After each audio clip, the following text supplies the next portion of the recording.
तभी श्री उद्धव जी महाराज वृक्ष बल्लियों से उत्तर देने लगे। बोले भैया कथा कराओ,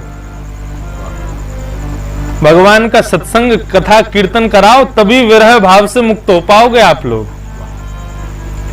वज्रनाभ को आदेश दिया उद्धव जी ने, बोले ऐसी व्यवस्था करो जहां तक तुम्हारी पहुंच है, सबको आमंत्रण भेजो, सबके भोजन की रहने की सुंदर व्यवस्था करो और श्रीमद् भागवत का सुंदर मंच बनाओ, पंडाल बनाओ, खूब सुंदर व्यवस्था करो। देवता आवे तो उनके लिए भी व्यवस्था करो, संत महात्माओं को बुलाओ और भागवत की कथा होगी, हम कथा सुनाएंगे। श्री उद्धव जी महाराज। वज्रनाभ बोला मैं अकेलो कैसे करूं। इन्होंने पुनः इंद्रप्रस्थ निमंत्रण भेजा श्री परीक्षित जी महाराज को। अब देखो परीक्षित जी पहले कथा सुन गए सुखदेव जी से सुनिए। इनने निमंत्रण भेजा, बोले परीक्षित जी आप शीघ्र अतिशीघ्र ब्रजमंडल पधारो।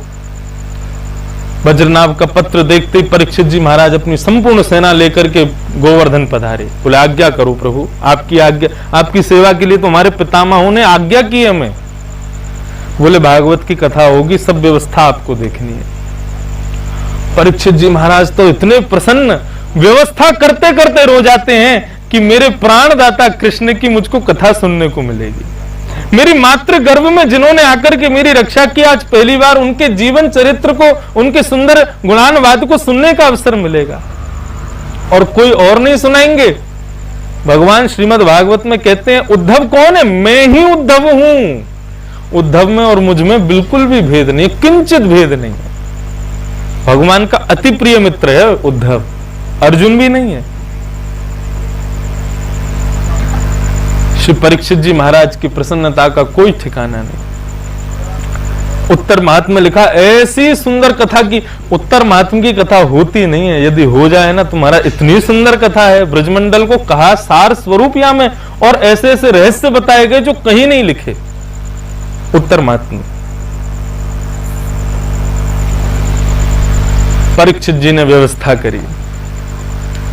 गोवर्धन के आसपास के ग्रामीण क्षेत्र, वृंदावन आदि जहां कहीं भी कछु ब्रजवासी रहते, सबन को आमंत्रण भेजो, आप सब कथा में पधारो। भगवान के वैकुंठ गमन के बाद लगभग 28 वर्ष के बाद की बात होगी।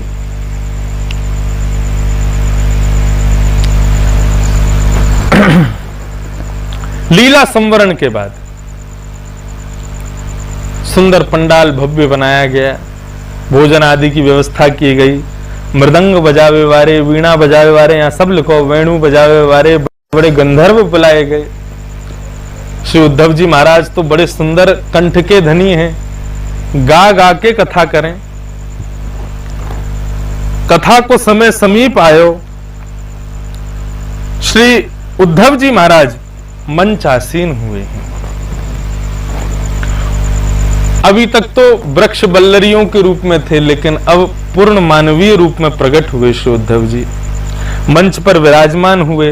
वज्रनाभ ने तिलक किया, यजमान है वज्रनाभ, और संपूर्ण व्यवस्था प्रमुख के रूप में श्री परीक्षित जी महाराज। उद्धव जी ने सामने बैठी हुई समस्त श्रोताओं की ओर दृष्टिपात किया और उनमें क्या पाया, सबसे ज्यादा भाव निमग्न होकर के, सबसे ज्यादा प्रेम निमग्न होकर के, नेत्रों से अश्रुओं की जर्जर धारा बह रही है। कृष्ण प्रेम में ओतप्रोत परीक्षित सबसे आगे बैठा है।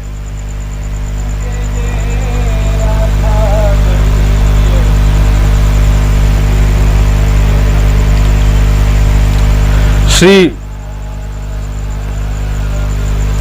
परीक्षित जी महाराज ने कथा में बैठे, श्री उद्धव जी महाराज ने परीक्षित को बुलाया और परीक्षित यहां पे आओ।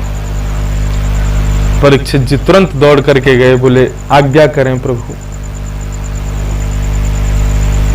बोले परीक्षित, इस कथा के लिए सबसे योग्य श्रोता आप ही हो यहां पर, परंतु आप इस कथा को नहीं सुनोगे।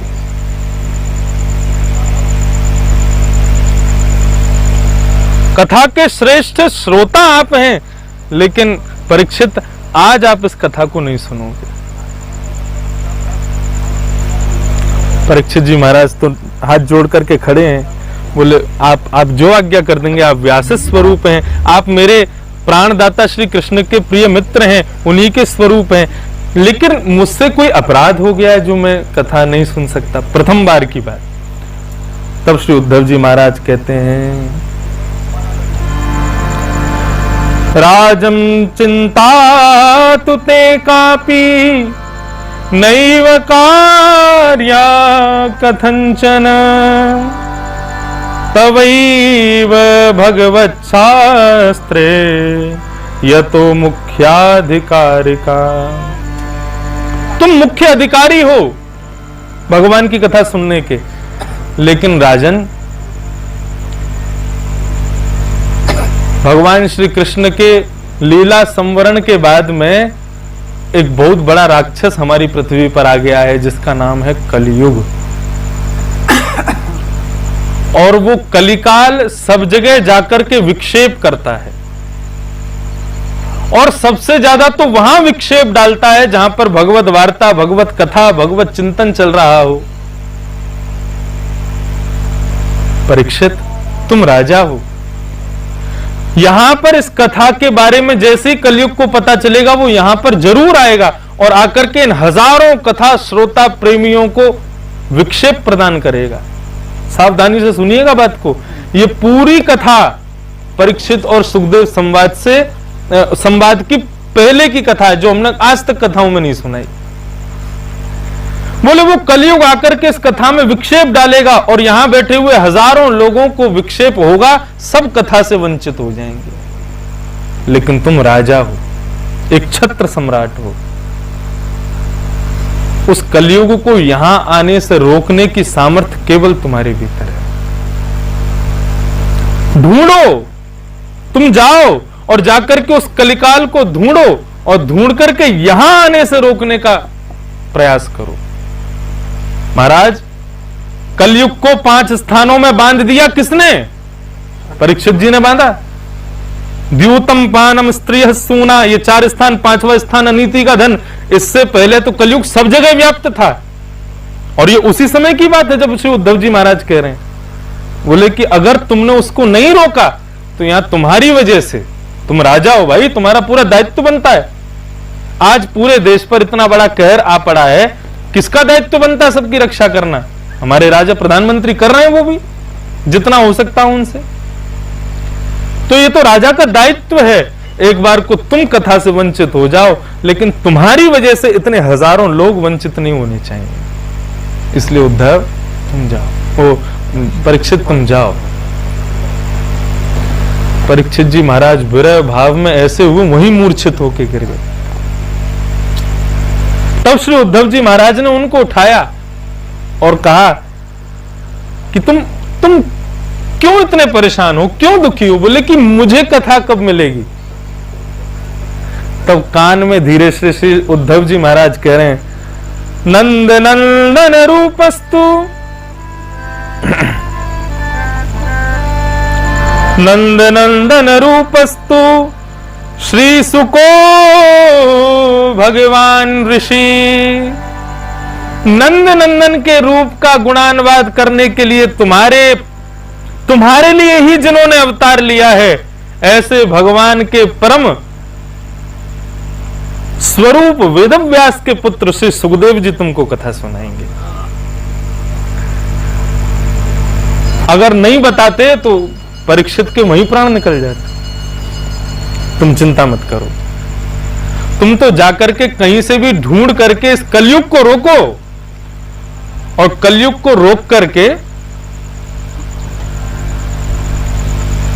इन लोगों को कथा से वंचित होने से बचाओ।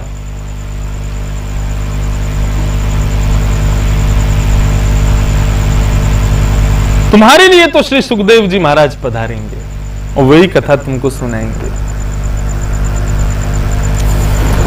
महाराज, भक्ति में श्रेष्ठता कब आती है, ये बात हमको आज श्री उद्धव जी ने बताई।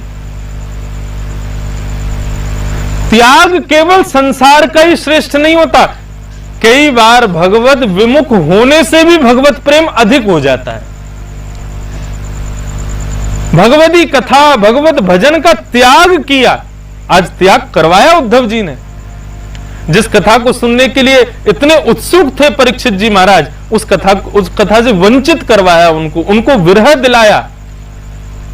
और उसी विरह का यह भाव था कि परीक्षित जी महाराज 7 दिन में एक क्षण के लिए भी उठे नहीं अपने स्थान से। क्यों? बोले तब से प्रतीक्षा कर रहा हूं मैं कथा की, जब से श्री उद्धव जी ने मुझे बताया। तब से सुखदेव से कितने दिन? करीब 2-3 वर्ष बाद। अब यहां वर्ष आविल वो सब तो लिखे नहीं है, लेकिन लगभग वही होगा। तो ये कथा आज क्यों बताई गई? सुखदेव जी श्रवण भक्ति के आचार्य हैं। श्रवण रसिक कहीं सुने ना परीक्षित से, पान हूं करत और कोटि गुण प्यास है। प्यास तो अभी इतनी पीते जा रहे हैं, लेकिन प्यास खत्म ही नहीं हो रही है। क्यों? श्री उद्धव जी महाराज ने इतने प्यासे बना दिए। वो यदि उसी समय पिला देते तो शायद इतने प्यासे नहीं होते। प्यासे के सामने जल था और उस जल को उसी के सामने फैला दिया, उसी को ही नहीं पिलाया। कितना प्यासा होगा वो। उस समय तो वो ये विचार करेगा मैं समुद्र पी जाऊं। श्री सुखदेव जी की ऐसी स्थिति, श्री परीक्षित जी महाराज की ऐसी स्थिति। अब यहां पर वर्णन किया गया, तस्मात् दिग्विजयम याहि कली निग्रह माचर। उद्धव जी महाराज कह रहे हैं तुम दिग्विजय करो और कली निग्रह माचर, कली पर जाकर के निग्रह करो, कली को रोको। सब्सक्राइब वाले लाल बटन को दबाएं और कमेंट में राधे राधे जरूर लिखें।